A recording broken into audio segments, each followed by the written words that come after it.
Have you ever heard of something called a microaggression? A microaggression is a subtle, often unintentional word, phrase, action, even joke that's made that can many times have a very negative impact on marginalized people and groups. Let me give you some examples of what a microaggression might look like. So my wife is Mexican American. There are people that'll walk up to her and be like, "Hey, where are you from?" And of course she'll look at them and say, "Kenosha, Wisconsin." And they'll say, "No, where are you really from?" Bro, don't do that.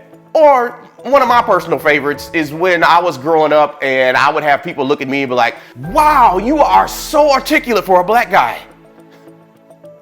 Bro, don't do that either. And the one that really would get me is when I would run into the random white guy that wanted to explain to me how he definitely understood oppression and the things that I went through as a black man because he grew up as the only white person in a black neighborhood and was picked on all the time.